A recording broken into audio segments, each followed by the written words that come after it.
Hi, everyone. Hope everyone is doing well. I hope you see me okay. Um, this is the Canadian Foreign Policy Hour, and I'm Eve Engler coming to you from Treaty 6 territory of the Métis, otherwise known as Saskatoon. Um, and This is the Canadian Foreign Policy Hour, which is a critical look at Canada's role abroad. First off, I'd like to apologize for last week's last minute cancellation. I got everything set up to do the event, and I had a plan.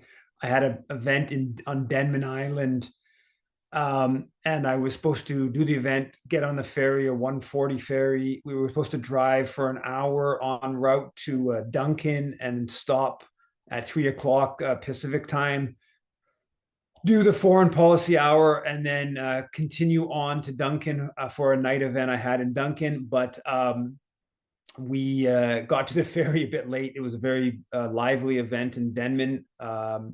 And we missed the ferry by three vehicles. It was a full ferry, and so we had to wait an hour, which threw our whole schedule off.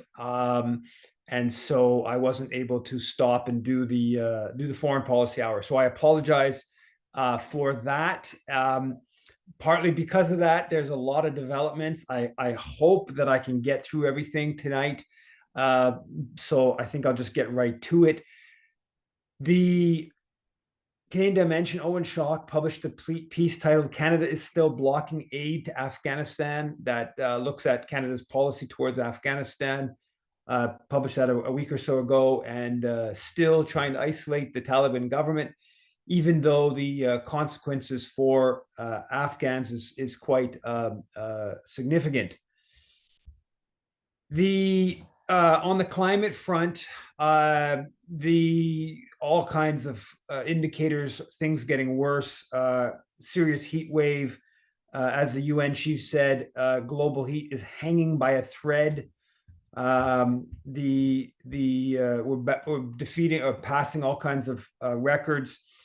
And yet, the Globe and Mail business section had a story titled "Oil and Gas Executives Argue Emissions Cap Unnecessary" in testimony before a Commons committee. So they want to continue, of course, extracting, not concerning with the amount of greenhouse gases they're emitting. And even though we hit a record profits for the tar sands in this last year, so global temperatures hitting an all-time high, record profits for the tar sands, oil executives saying, hey, no cap on our emissions, which have grown drastically over the past 25 years. And of course, the consequences are felt by everyone, including Canadians, but principally those who have least responsible for the climate crisis in the global south. And so that's an element to the injustice Canada contributes globally. There's another piece in the Canadian Dimension titled "How Will Canada Deal with New Mexican President Claudio Sheinbaum?" So the leftist Morena candidate of AMLO, the current leader, won the election by a huge landslide. They got strong enough in the Congress, so they have the ability to pass constitutional changes. So this is a real boost to the reformist agenda, which has run up against Canadian interests in the electricity or in the energy sector, in the corporate interests in the big agriculture, have challenged the Mexican government on its restrictions on some of the glyphosate and other technologies that have been found to be harmful to human health, and obviously in the mining sector. And so actually just yesterday, a couple of days ago, a Vancouver company filed a $200 million claim against Mexico in the arbitration through the Comprehensive and Progressive Agreement for Trans-Pacific Partnership. Apparently, this is the first of these arbitration claims through the Trans-Pacific Partnership. We'll see what happens with that. On the note of the mining sector, a whole bunch of stories in the last couple of days about Canadian mining companies' abuses and policies around the world. So Human Rights Watch published this report about Barrick Gold's North Mara mine in Tanzania. Hugely violent affair. It's going back now 15, 20 years. Large numbers of people have been killed, but according to Human Rights Watch, at least six people have been killed since February, and many more injured over the past, I guess, 3 months or so at the North Mara mine, by police that are usually funded and housed by the mining company, and they're usually sort of searching. It's usually people searching for bits of gold dust, and they get repressed by the mine's security apparatus.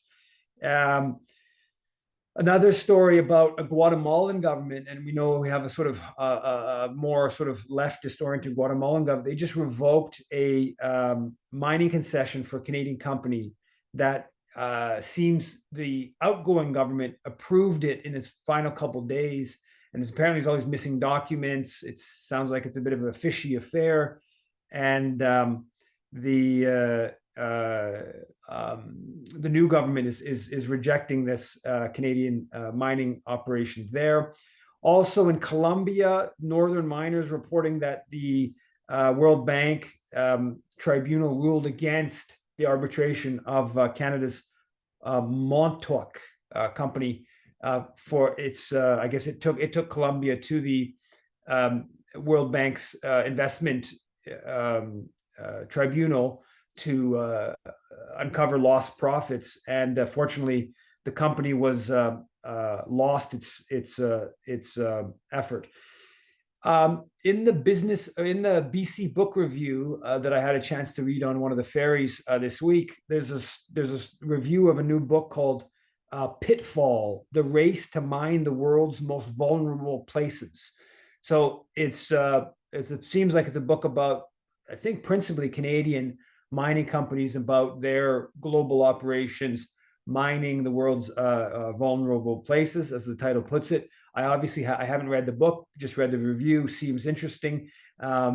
The story of the ugly Canadian miner globally, of course, is a very important part of Canadian foreign policy, and this book seems like it adds to our understanding of that issue. A couple of days ago, HMCS Charlottetown left Halifax to the Mediterranean to be part of NATO's Maritime Group 2, its Operation Reassurance.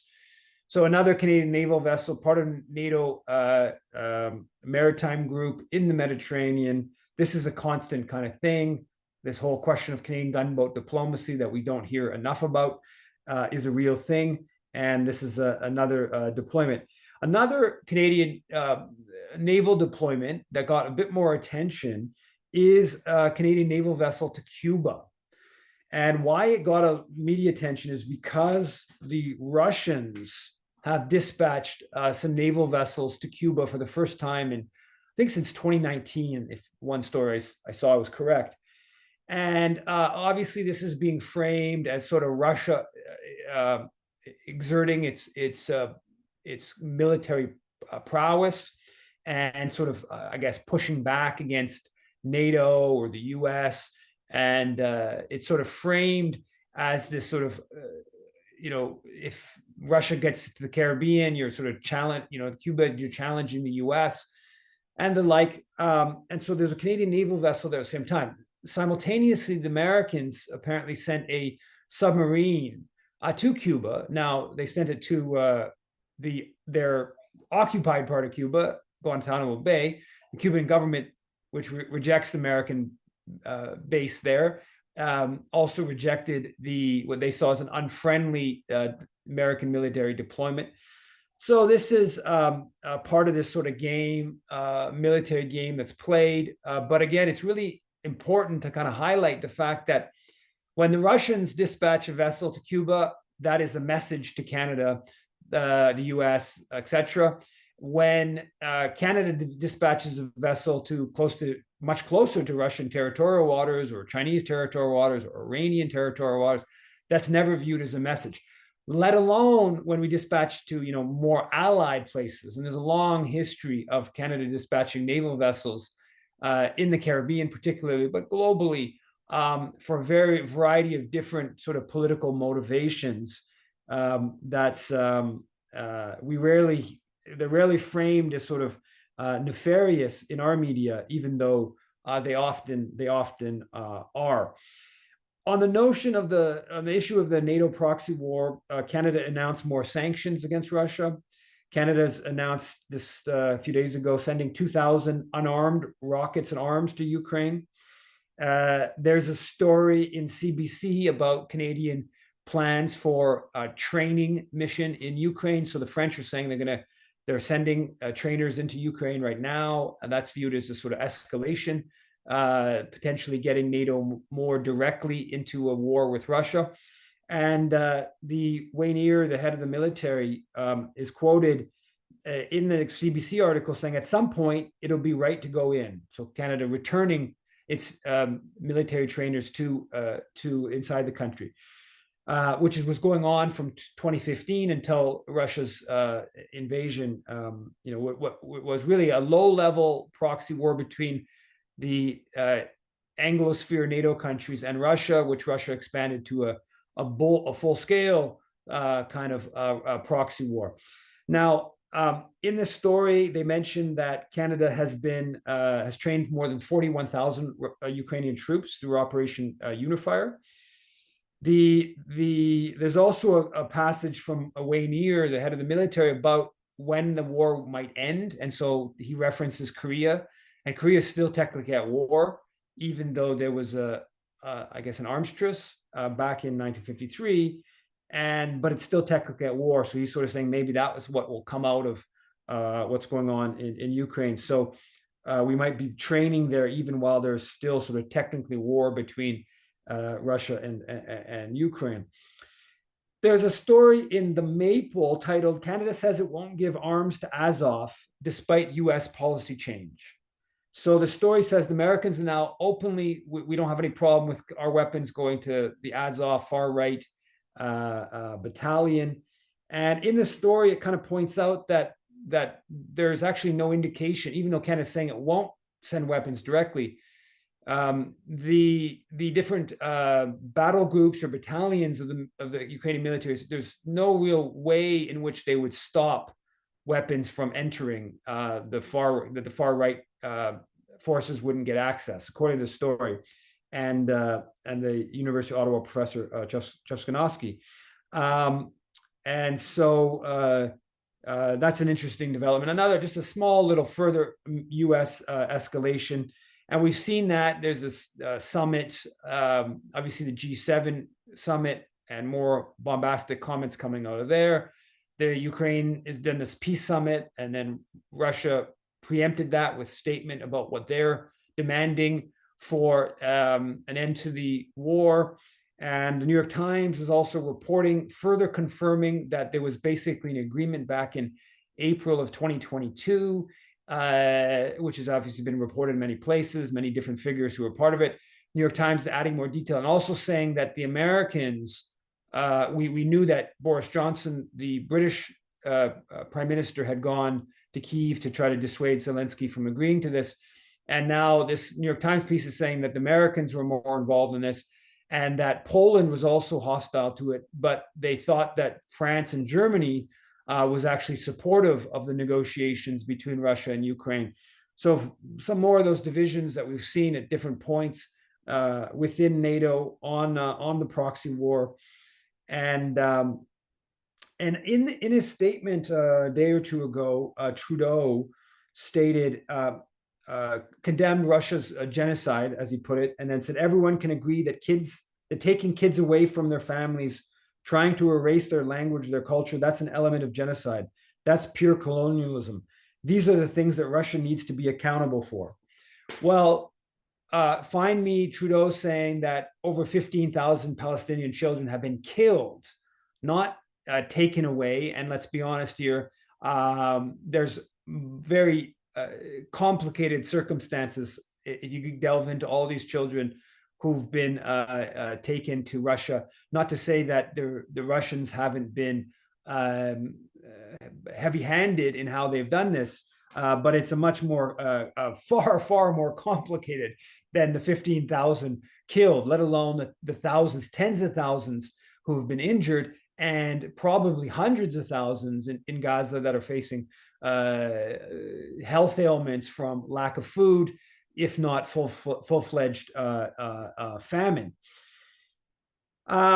So this is part of the escalation. We've seen lots of other elements of this escalation. We have the Russians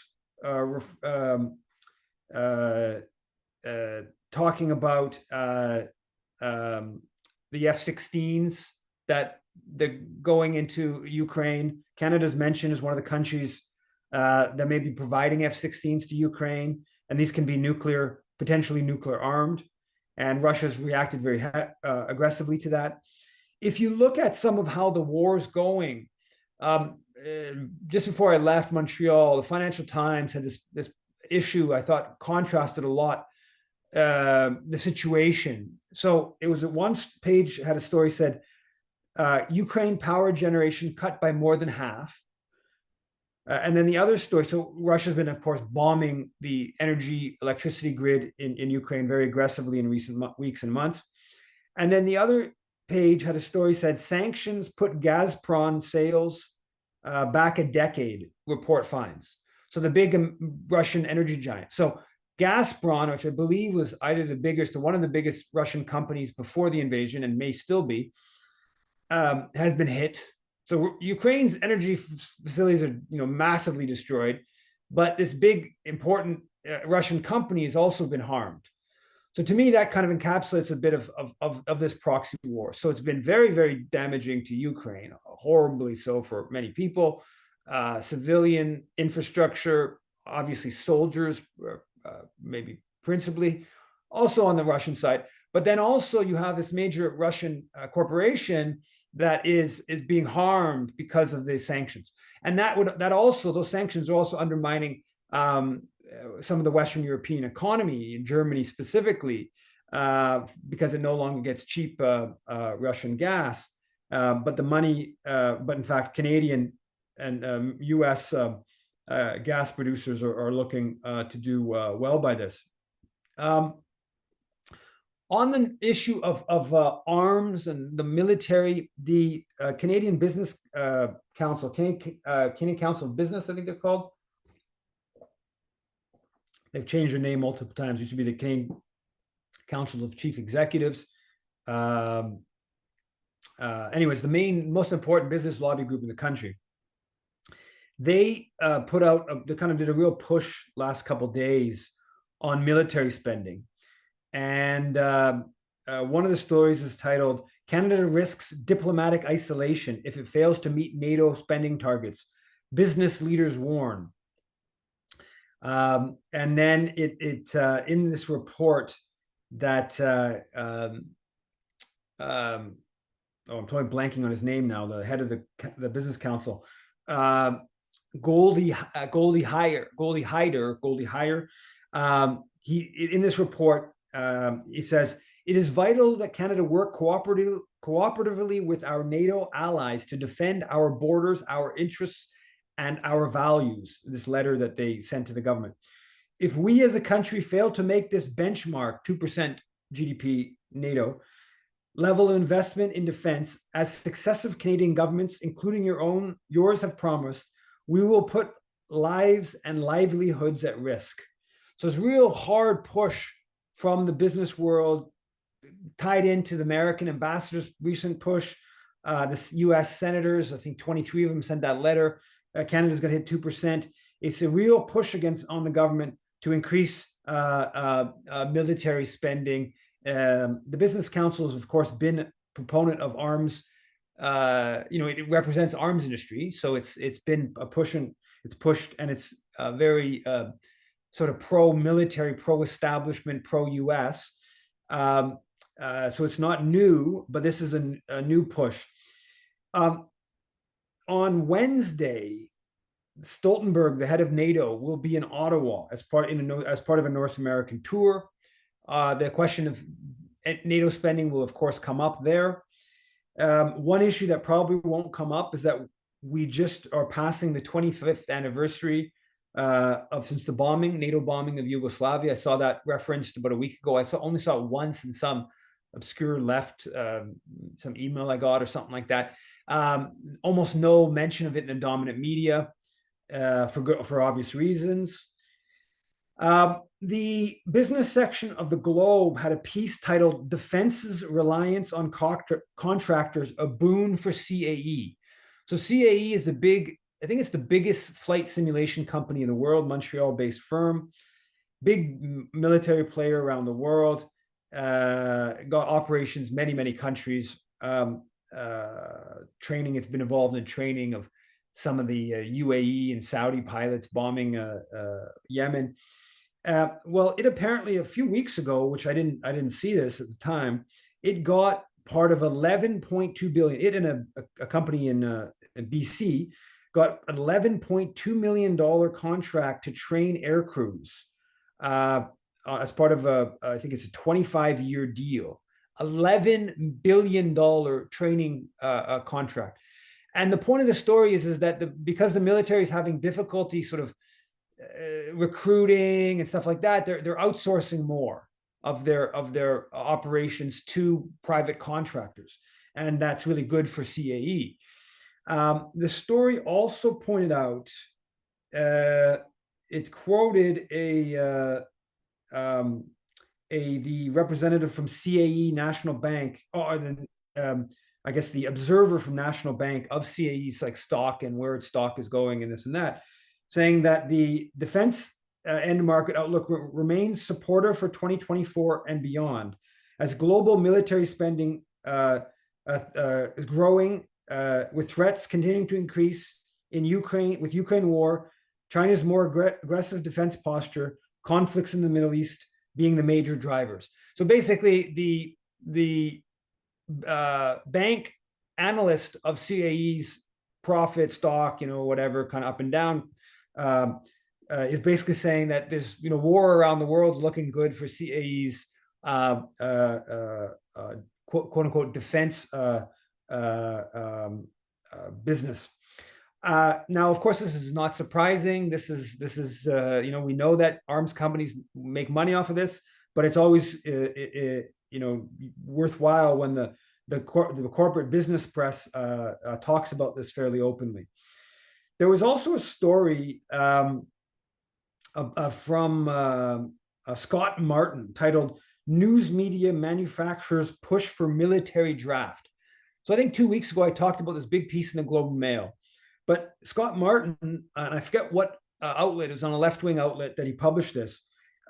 He points out there's actually been stories about conscription, not only in the Globe and Mail, but also in the National Post and the Toronto Star in recent weeks. And he's basically talking about the media is getting behind this notion, putting it out there, this notion that we might need conscription in Canada. And of course, this conscription is because the NATO proxy war, maybe Hamas is coming for us, and China is all kind of wrapped into this new push, which includes, of course, this push for increased military spending. And it's pretty remarkable to see this is where we're going. In the Legion magazine, Berkeson, David Berkeson, a preeminent military historian, very right-wing, pro-military guy, he has this piece where he basically compares what he claims is a lack of military spending, the lack of weapons to kill people that we have, and we're all the most cutting edge stuff. And he says that quote, the situation parallels that of 1935, when General Andrew McGotton, retiring as chief of the general staff, composed a memo for Prime Minister Mackenzie King outlining the deficiencies and sad state of Canada's military when the fascist powers were clearly preparing for war. So he's contrasting the Canada's military position today with pre-World War II. Now, Bergeson knows full well that we basically didn't have a standing army. It was under 5,000 in the lead up to World War II, right? After World War I, there was no tradition of standing army. And so it declined, drastically after World War I. It was actually not until after World War II, and that was part of the whole military Keynesianism that was tied in with the Korean War, because they were drastically reducing the size of the military, and that was actually having negative economic effects. And so then they started really pumping money into the military in the Korean War. That's a big part of what the Korean War was all about, was justifying sort of priming the economy with military spending, because obviously the Great Depression, pre-World War II, and the like. And so, but anyway, so Bergeson obviously knows that about the pre-World War II period. And so to contrast it to today, when we have this standing army, he can claim it's not big enough, it's not well enough equipped. But to contrast today with that period is just it's just historically inaccurate. And then of course the other element to the contrast is he's saying we're on the cusp of some sort of global war like World War II, which is also just a terribly troubling kind of ideology that he's pushing. I'm going to try to hurry through a bunch of these things. Canadian MPs unanimously reject China's sovereignty over Tibet. So the House of Commons passed a resolution, according to the Canada Files article, basically defending or questioning China's sovereignty over Tibet, which apparently even the Dalai Lama doesn't technically challenge. There's a story about a community in Mont-Tremblant in Quebec, really hostile to this mining project that the US Department of Defense put up $8.35 million to support as part of this initiative for strategic minerals and turning Canada into this hub of strategic minerals, all as part of this competition with China. So that's going to be interesting to see if we see more of these stories about local community opposition, as we're seeing in this example in Mont-Tremblant between Montreal and Ottawa. If we see more of the local opposition to mining operations funded by the U.S. military. There's been a whole kerfuffle about apparent treason. Now we're saying there's MPs that are working for the enemy in the House of Commons. That's what's come up last bit. They don't seem to refer to Anthony Housefather, who is clearly working for a foreign country. There's no doubt about it. Anthony Housefather is working for the Israeli government. That's not part, or it's certainly not implied in all the discussion of this, nor is it implied that Chrystia Freeland might be working for the enemy. And I don't mean Ukrainian far right or Ukrainian nationalist kind of perspective. I mean the U.S. government, because of course when Chrystia Freeland was appointed Foreign Affairs Minister back in early 2017, the U.S. Embassy delivered a cable to the State Department that boasted that Canada had, quote, Canada adopts America First foreign policy with Chrystia Freeland's appointment. So they saw her as working for the U.S., right? So that's not, when they talk about this possible treason, which we're seeing people raise in the Globe Mail and elsewhere, now it's coming out of this report, security report of the NISCOP or whatever I'm pronouncing of this parliamentary security body. Now, Freeland, in response to this report, said that the background to this is the great battle taking place in the world today between democracies and authoritarian leaders. And this battle exists in our country too. There are countries that that want to compromise our democracy. The NDP's taken a very similar position, taken very aggressive position, multiple things. Jagmeet Singh saying that who are the MPs helping foreign governments? Pierre Poilievre refuses security clearance to get answers.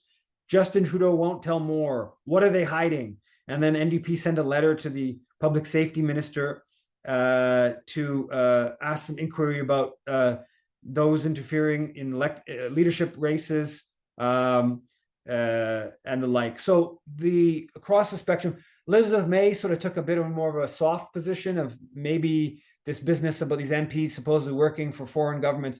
It's all implied, of course, China, right? We're implied there's some MP or some former government official working for China. That's the whole undertone of it all. Maybe the NEP tries to throw in India, but it's really China. Let's not forget that only about 3 or 4 years ago, this whole foreign interference brouhaha and the beginning of the commission, this was all about Russia, right? Because of course Russia got Donald Trump elected. It wasn't, Russia undermined Hillary Clinton, got Donald Trump elected, as every right-thinking person knows.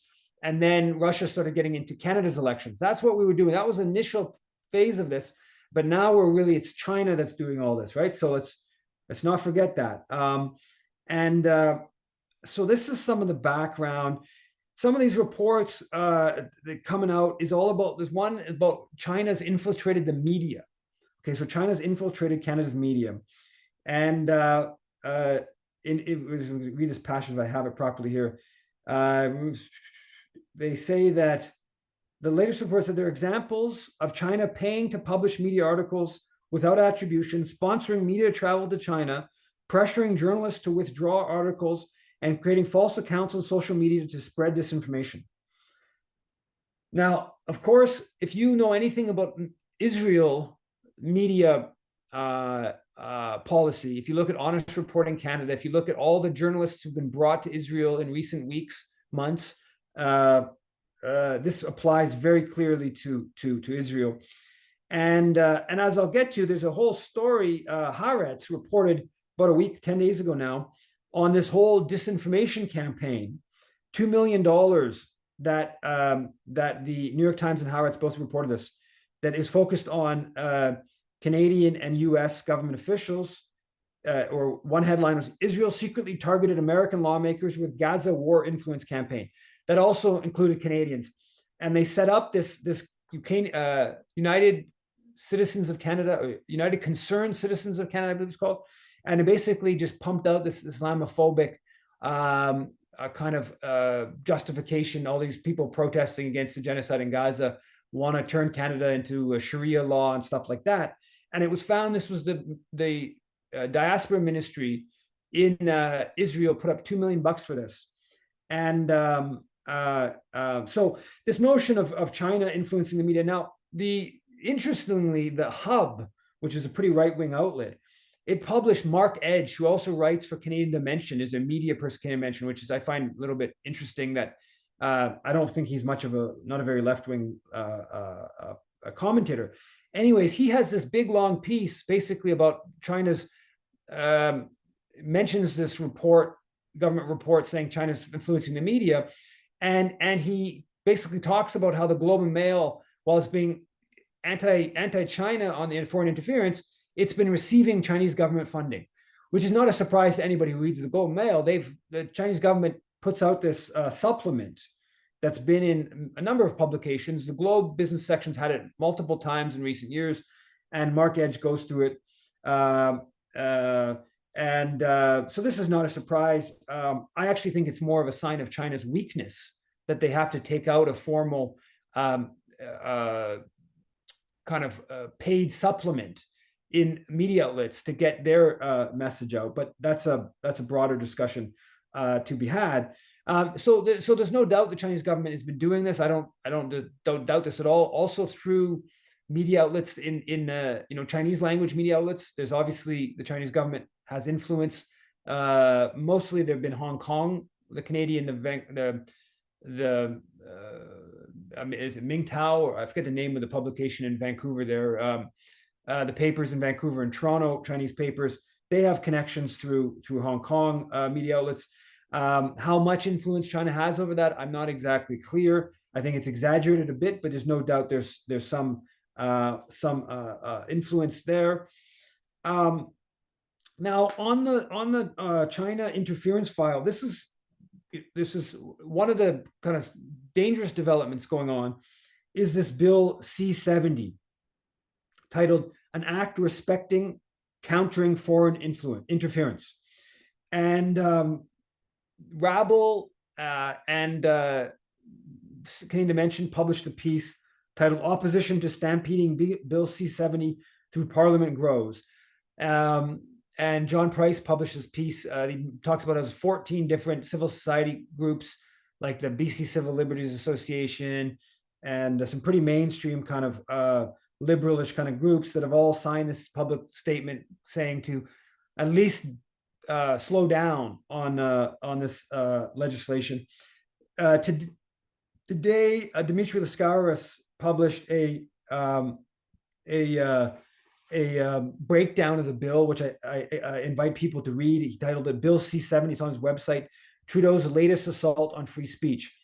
And it's troubling because people brought this up at one of my events in Calgary a couple of days ago, and that it very much could be used against Palestine solidarity. That's setting up, and Dimitri's article, I'd say, confirms that. All this language, first of all, the life in prison, totally outrageous. Why would you need life in prison for anything beyond the most extreme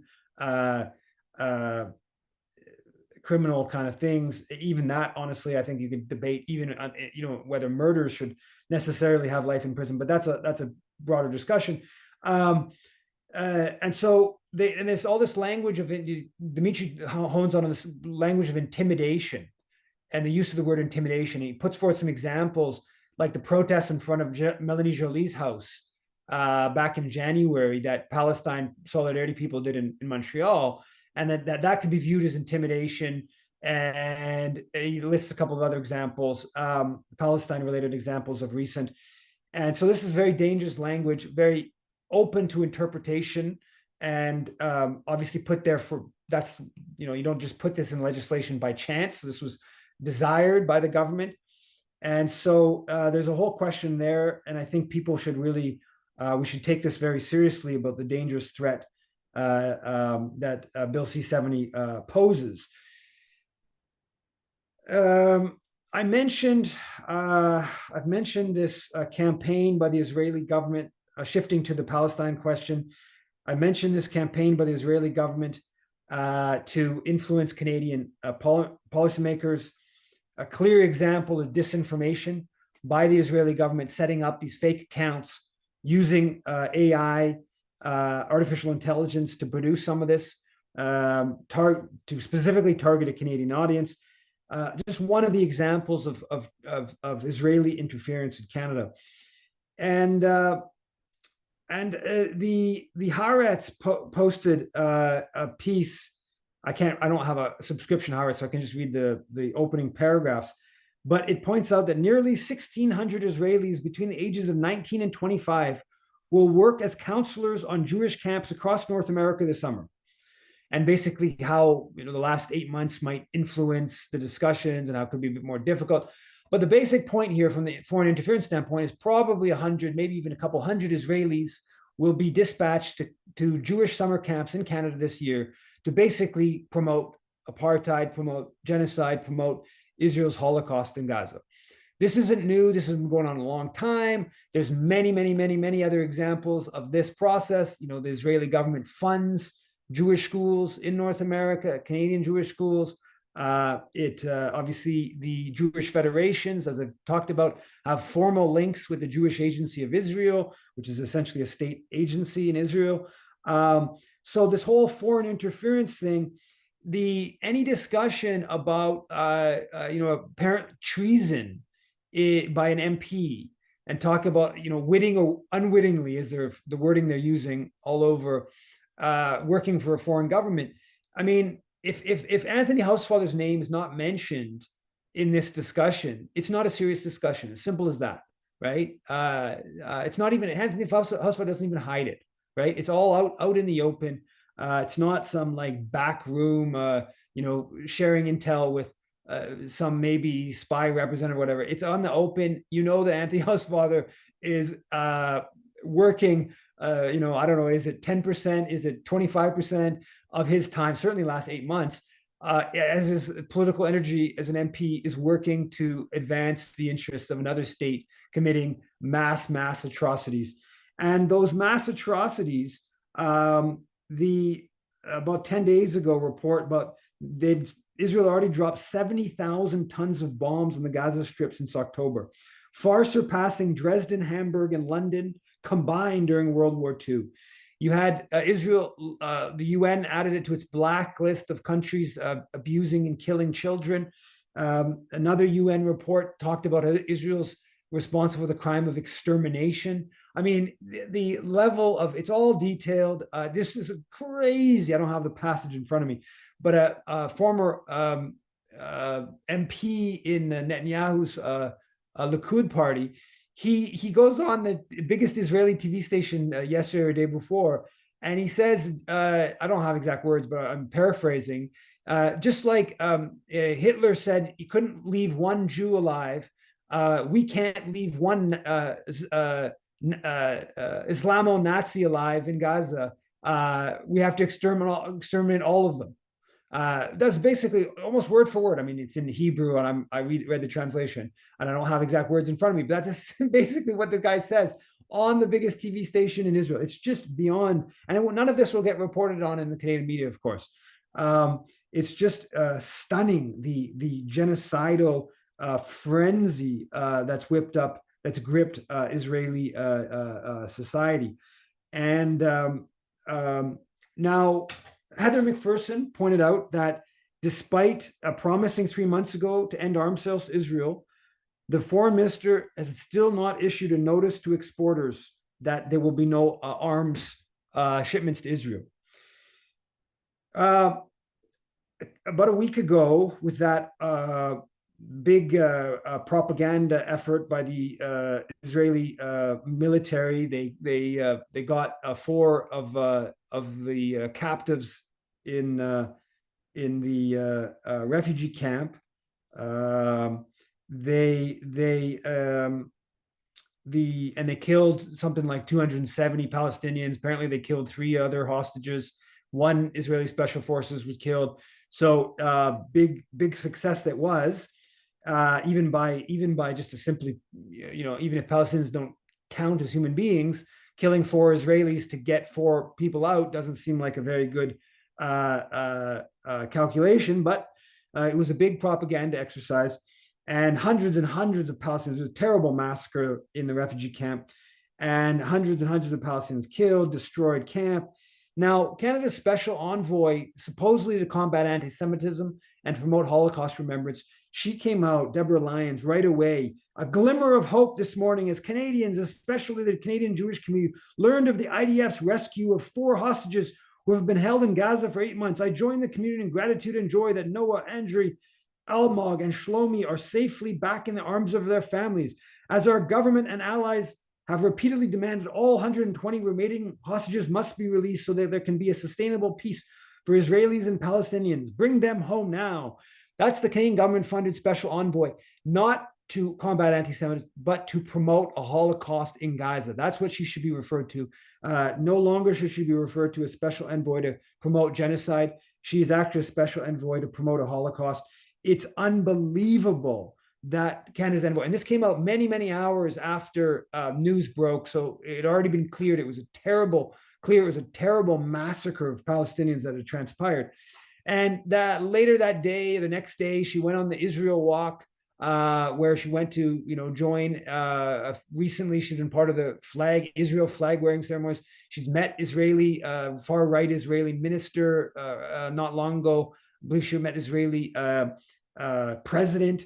Again, this is supposed to be special envoy to combat anti-Semitism. She's just obviously just an agent of the Israeli government funded by Canadian taxpayers. It's an outrage, honestly. Finally, CJPME. I've been talking about her for right from the get-go, about Erwin Kotler, of course, when he was in the position, and I referred to it as a special envoy to either promote apartheid or deflect criticism of Israel. That was the initial wording I used. Special envoy to deflect criticism of Israel. And I got to tell you that editors of The Breach, in one article where that was referenced, they took that out. You can't say that, even though it was obviously clear at that point. And now it's, finally CJPME is saying she needs to be replaced. They're not saying the position should be abolished. Obviously, the position should be abolished. It was created by Erwin Kotler to protect apartheid, and now it's just become a envoy to government, a couple $1 million of government funding to promote Israel's slaughter in Gaza.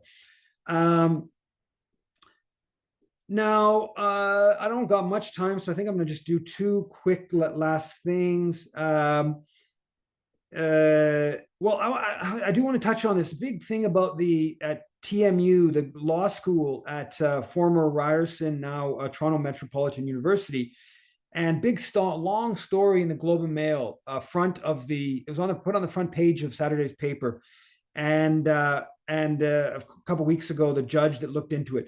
Now, what's fascinating about this is a big kerfuffle about a public letter signed about a week or so after law students, some anonymously and some with their own names on it, signed condemning Israel's killing of Palestinians already at that point.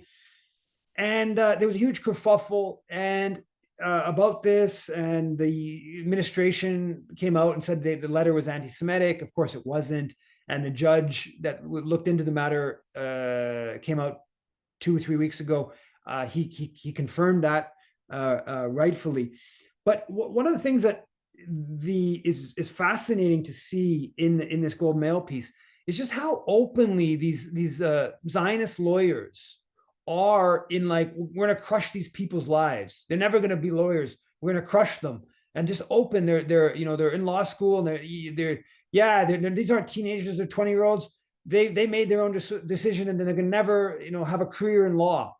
These people are so first of all so open about their authoritarian demeanor. Then they're also so damn arrogant in thinking that people are with them, right? Then the story kind of admits this is a huge kerfuffle for Toronto Metropolitan University. And then it gets into, and then, some of these law firms and other wealthy donors, cut off some money and stuff like that. And that's going to have some negative effect in the short term. And I know why the administrations get panicked about this. But then the story basically admits that, well, in fact, enrollment was up. I mean, we don't really know, they say, because it was only November 1st was enrollment.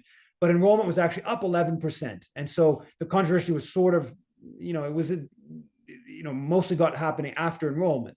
But basically, this isn't even damaging. What happens in all this stuff, most people don't buy this stuff, right? In fact, it may end up being really good for the new law school. It's going to be, gets tons of attention. It gets viewed as a place where there's, first of all, it's people of color mostly that are, signing these letters and stuff like that. So it gets viewed as, better on some of that kind of stuff.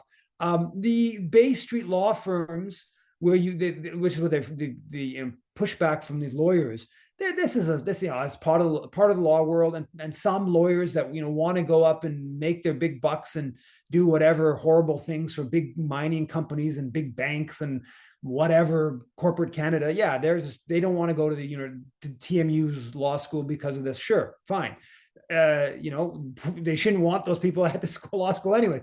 But this is the kind of stuff, is that a lot of this, reading these things, I find I'm left with is that they're in a bit of a different world. They really believe that most people believe what's in the right-wing media, that's in the whatever. Even though, there's mass protests on the street, there's the public, and certainly the public that pays attention. Yeah, there's the community of right-wingers. Yes, there's a community of within the Jewish community of blind support for everything Israel does.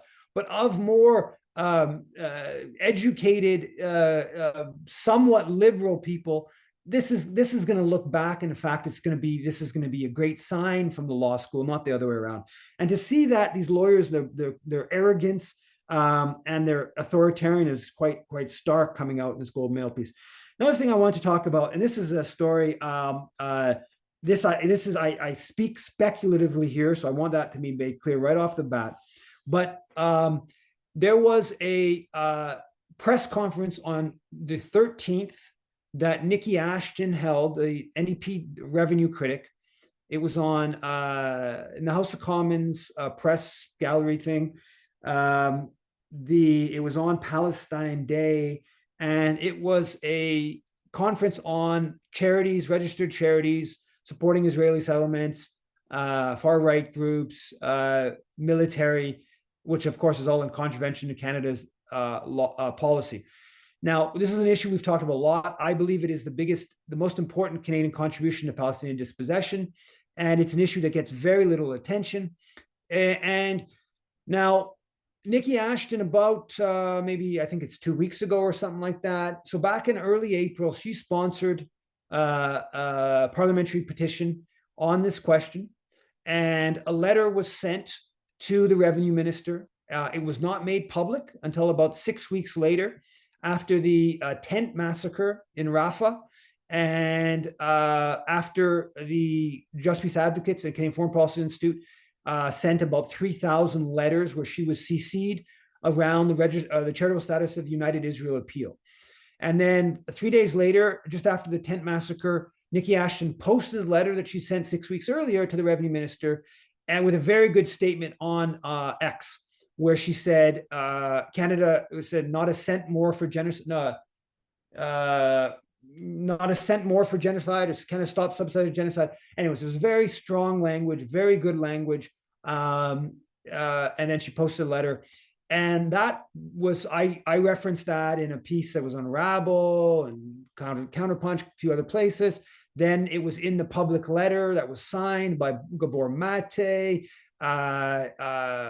Linda McQuaig, Sarah Jama, a bunch of other people, Jan Martel. That got circulated, and there was an action alert that came with that. Nikki was quoted in that letter, and then she has this press conference on June 13th. Okay, so that in a couple of weeks period, she had made it very clear, she'd come public, where she was going to start taking this issue on. She, of course, is the revenue critic. This is not just an NDP MP taking this on, but this is her portfolio. Therefore, her position is the NDP position. Now, the press conference that is hosted on June 13th, it doesn't get any media reporting. But what happens is there's a hit piece that comes out in CBC about Nikki Ashton's expenses. And apparently back in December of 2022, Nikki Ashton, over the kind of holiday, the Christmas kind of period, she took her family, her husband and her two young twins, to Quebec City and Montreal, and she charged it to her account, her MP account. This was accepted by the proper body of the MP finances world. They're allowed to bring their family a certain number of times a year to do official business. She says she was there as the language critic and speaking with stakeholders in Quebec City around French language and this and that. I don't know enough. I agree on the surface of it. Christmas time, that doing parliamentary business Christmas time, it doesn't come across. It looks like it's a little bit fishy. They also highlight the fact that Nikki Ashton has mostly been going by remote. She does the parliament via her home, which is in Thompson, Manitoba. So apparently the billing was $17,000. The reason why it was so expensive to take her family, her and her family there, was because for airline, $13,000 was air tickets, and Thompson flights. Every time you fly out of there, I guess, is really expensive. It's up north, Manitoba. Probably that it was in the holiday period, probably meant even more expensive. Anyway, she goes to Ottawa, she goes to Quebec, she goes to Montreal. I don't know if she was doing official business or not, or if she's just, on a family vacation. I don't know. It was all agreed to by parliamentary, whatever. Now, the CBC journalist did not, I don't want to repeat this, they did not find out about this that happened 18 months earlier, 17, 16 months earlier, and sit on the information to just publish it at the time they published it, okay? The fact that this came out, my guess, and it's a strong guess here, and Nikki Ashton has been on, B'nai B'rith condemned her back in 2017 when she was running for the NDP leadership. Nikki Ashton, they have a portfolio on Nikki Ashton, just like they probably do on all the MPs, particularly MPs that are not that are viewed as critical. They monitor their expenses. They monitor these basic things that often get controversies around MPs, and they keep it on file. And if they think that MP is about to do something that they don't like, they release it.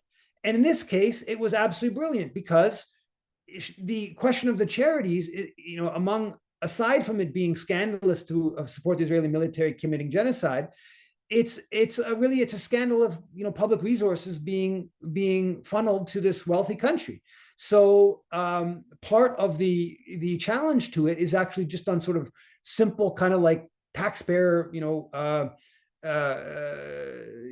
public spending kind of question. So to go at Nikki Ashton to show that she's not too concerned about the taxpayer dime when it's her own business, it's a perfect thing to come out when she starts coming out about these registered charities funneling money to Israel.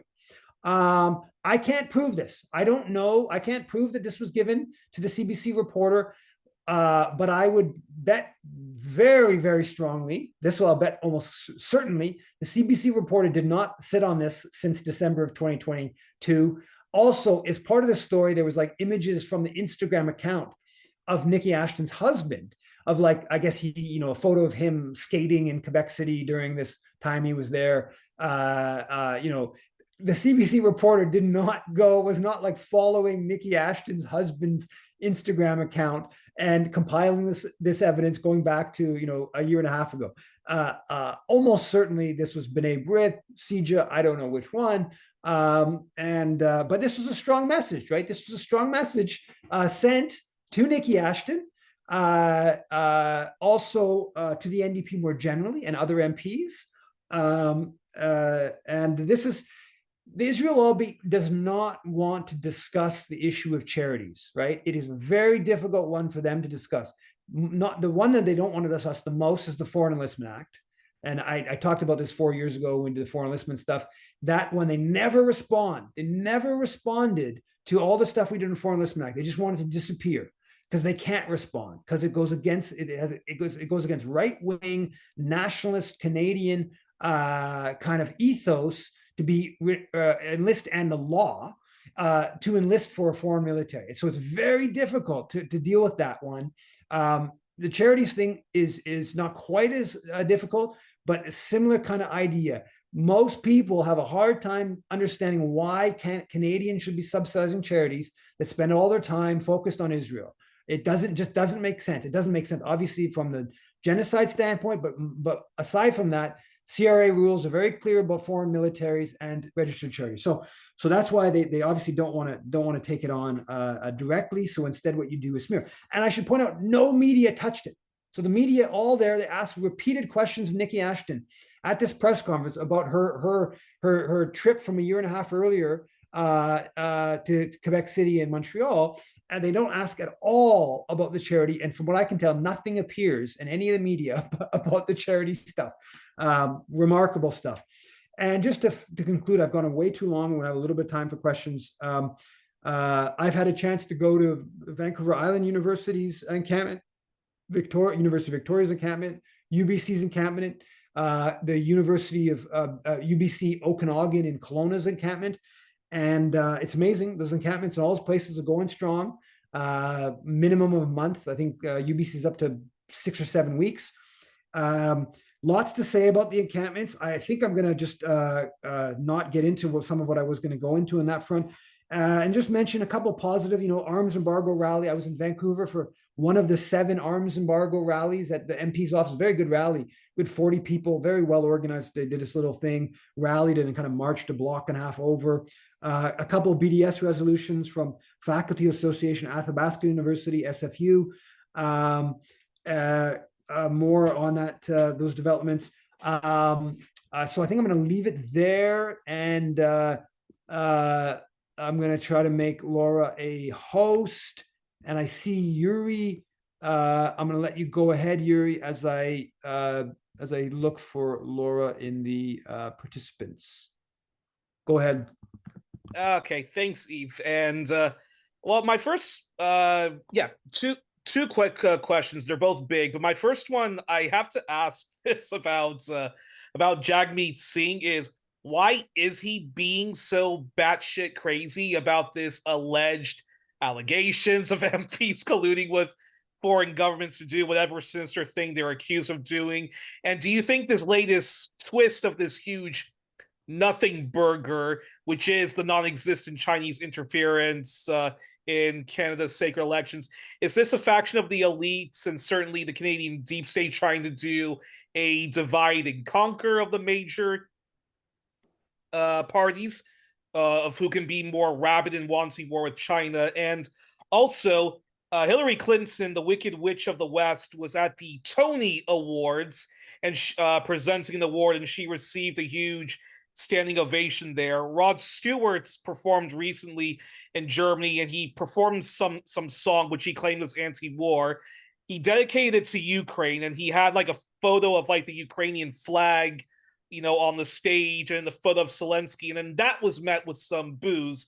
So that being said, do you think that the Palestine solidarity movement actually needs to engage more in this whole blocking celebrities, especially those who are Zionists? Because I think those in the music industry who can perform at Stand with Ukraine rallies and not knowing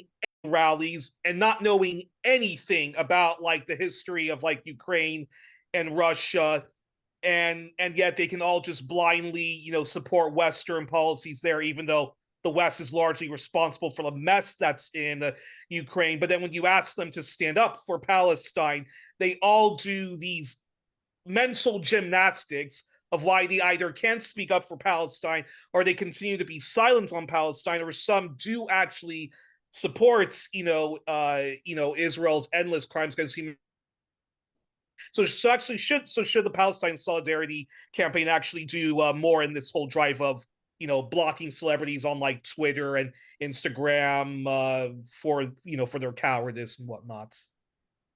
Yeah, I've seen some of the blocking campaigns on Twitter around all these different celebrities that sign these endorsements at different points of Israel's genocide. So that's I mean, I'm fine with that. I don't know. I mean, I think there's different kind of like power dynamics going to make some of that difficult, but certainly different pressure campaigns and celebrities.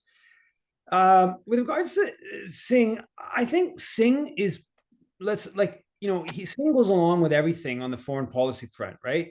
Palestine is unique because there's been so much activism. So if you look at their position on Ukraine, on China more generally, on Haiti, really they go along with it. So that's the NDP de facto position. I think Singh has a sort of at a personal level, the Indian government is he's hostile to Indian government, to Modi, and obviously, I mean, they probably assassinated a Sikh activist in Vancouver, and I think that's somebody who Jagmeet would have a certain degree of ideological alignment with on those issues. But so I think that, yeah, I think that those two things come together, and it's just like a way to take shots at the government. It's just sort of cheap politics.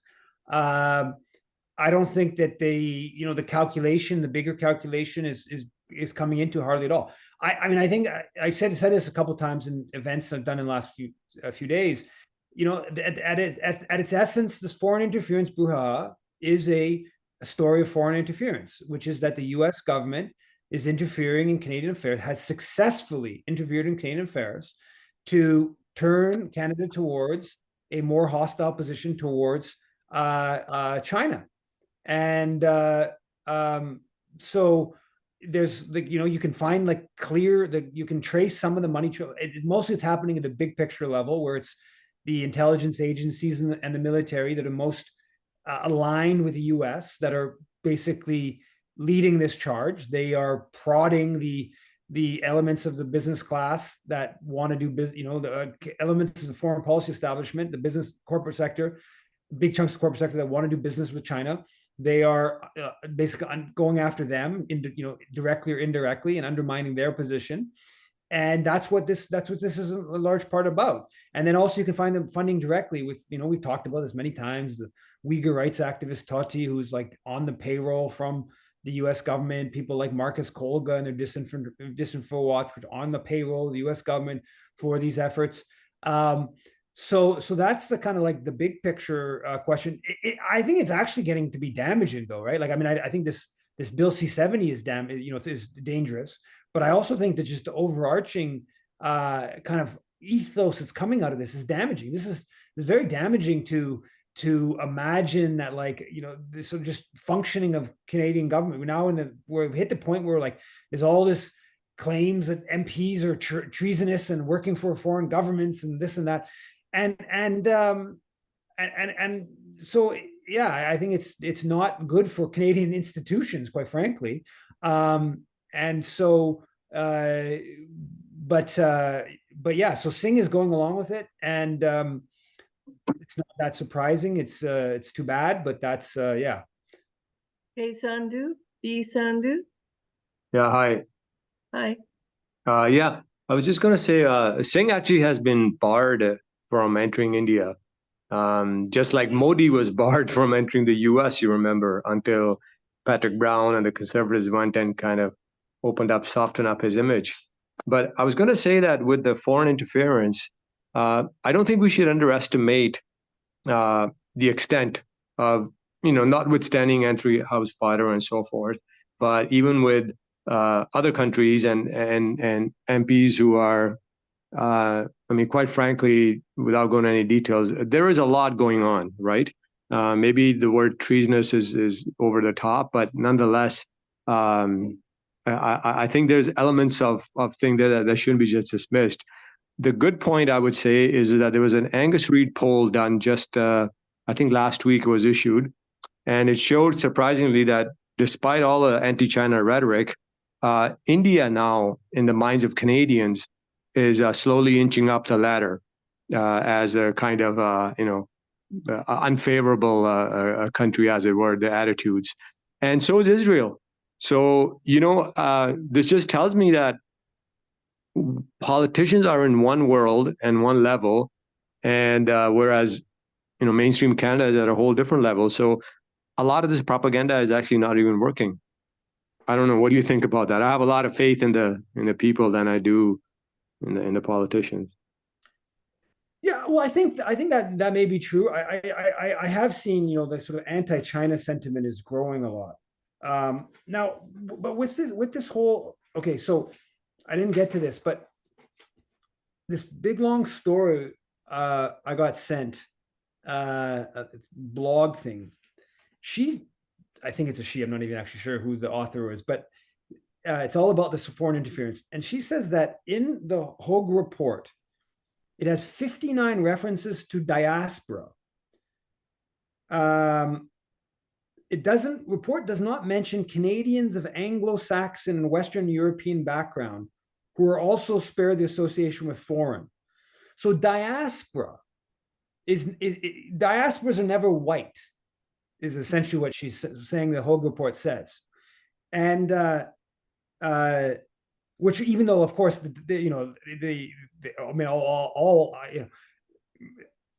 all white people are, in the sense we're not First Nation, not Indigenous, so you can argue that all white are diaspora. But she goes into it, and this person also published this piece from like 6 months ago that I just had a chance to read on this question, and she's arguing or pointing out that the whole interfering, the Schreiber, the Brian Mulroney Schreiber scandal, where he got caught passing a brown paper bag full of cash to Mulroney for the Airbus to buy planes from Germany and stuff like that. Anyway, she goes into how the Schreiber guy was this important German. He was mentored by Schaus, I think it was, who was like the head of the CDU, the German political party, and basically she's pointing out that this is, in fact, another side to the Schreiber thing was foreign interference in Canada, and how the CDU operates that global right wing. You wrote about this, I think, Bhagwan, a few months ago, about that CDU, and now Harper's the head of that global right wing parties kind of association, and she's talking about basically the influence that they'd had over the conservative movement within Canada. Now, this is not today necessarily, though it may still be going on today, but this goes back, decades. But and then also that Johnson oversaw the inquiry that Harper instigated on the whole Schreiber Mulroney kind of scandal when it came up, I think in 2007 or 2008. And so, so the definitions of what is diaspora, what is intervening. If you go back, yeah, she also points this out. We go back to why Pierre Trudeau doesn't want to pursue with the Deschamps thing about the former Nazis in Canada, is that his kind of idea is you don't want to stoke like ethnic tensions, like leave those tensions to the old country kind of idea. That was what Pierre Trudeau was saying. He didn't want to like look into the matter. So again, that's sort of like the foreign interference is not, that's not a type of foreign interference, right? The foreign interference is it's all for non-white communities. Is kind of like all just sort of implicit in all of this. Anyway, so all this stuff, you know, I don't dispute that the Chinese government, I mean, obviously the Chinese government has interest in influencing Canada in different ways. I'm highly skeptical that it's substantive in terms of mattering in Canadian politics. There are lots of examples. I challenge the basic premise of all of this, because I think the basic premise is that it's China decided to start doing some sort of nefarious thing in Canada. I don't think that basic premise holds. And so we can bring in India, we can bring in Israel, and we can even bring in the US, though that's not really even being brought in. And you can sort of make the thing a little bit better. But I think that the overarching premise is a problem. But also, I don't know what you can actually do about it. Right? I don't know, like if the remedy is going to be worse than the disease, if you like. Right? I don't know that a lot of this stuff that you can really, do that much about it. I mean, I think you can do things like you could bring in rules about, ownership of the Canadian oil sector, right? Like that's one of the things that Gordon Laxer is talking about with the Canadian Association of Petroleum Industries, or CAP, or producers,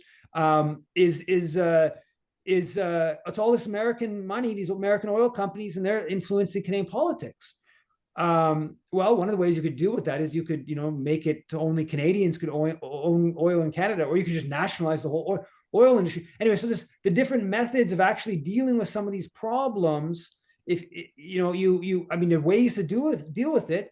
I would be sympathetic to some of them, like that. But I think that at its root, this whole thing is designed to